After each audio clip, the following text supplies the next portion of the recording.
Durante esta práctica se diseñará y probará un filtro analógico Butterworth. Los integrantes son Cristian Gonzalo Vargas Reyes, José Ariel Gutiérrez Santillán y Salvador Ruiz Casio. Primero debemos saber qué es un filtro analógico Butterworth. Este es un tipo específico de filtro utilizado en electrónica y procesamiento de señales para atenuar o suprimir ciertas frecuencias no deseadas en una señal analógica.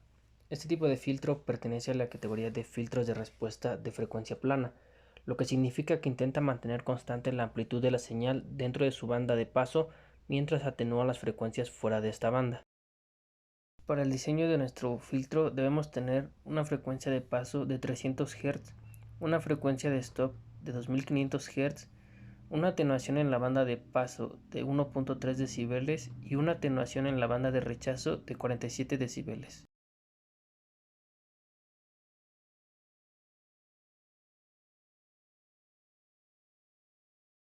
Para incorporar los valores requeridos en el diseño del filtro Butterworth en MATLAB, necesitaremos utilizar la función butter, de manera que podamos especificar estos parámetros. En este código primero convertimos las atenuaciones máxima y mínima de decibeles a escala lineal. Luego utilizamos la función butter para determinar el orden de filtro Butterworth necesario para cumplir con las especificaciones de diseño dadas.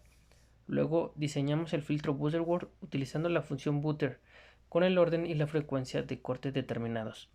Finalmente aplicamos el filtro a la señal de prueba y graficamos tanto la señal original como la señal filtrada.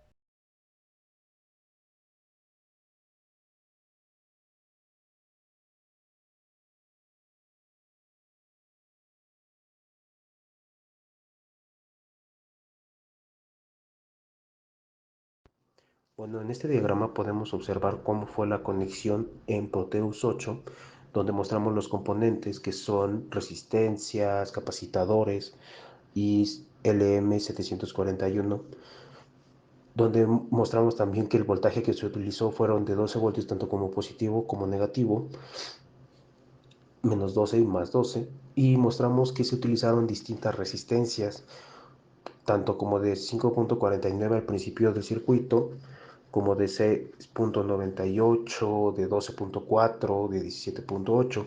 Se utilizó un programa adicional para el cálculo de qué tipo de resistencias necesitábamos para el circuito Butterworth y mostramos aquí cómo fueron la simulación. En el contexto de diseño de filtros, es común representar la respuesta de frecuencia de un sistema utilizando tanto el espectro de magnitud como el espectro de fase. Estas representaciones muestran cómo el sistema afecta a las diferentes frecuencias de la señal de entrada. El espectro de magnitud representa la amplitud o la intensidad de cada componente de frecuencia en la señal de salida en comparación con la señal de entrada. También muestra cuánto amplifica o atenúa el sistema de las diferentes frecuencias. Esto es útil para comprender la ganancia relativa del sistema en función de la frecuencia. La curva de espectro de magnitud generalmente se representa en una escala logarítmica para mostrar cambios en la amplitud en un rango amplio de frecuencias. El espectro de fase representa el cambio de fase experimentado por cada componente de frecuencia en la señal de salida en comparación con la señal de entrada. También muestra cómo el sistema retarda o adelanta las diferentes frecuencias de la señal de entrada. Es crucial para entender la estabilidad del sistema y su capacidad para mantener el seguimiento de la señal de entrada.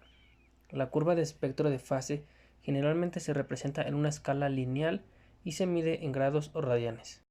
Al comprender cómo cada etapa del diseño afecta la magnitud y la fase de la señal, se puede ajustar el diseño para lograr las especificaciones deseadas, como una respuesta de frecuencia plana o una respuesta de fase lineal, según los requisitos de la aplicación.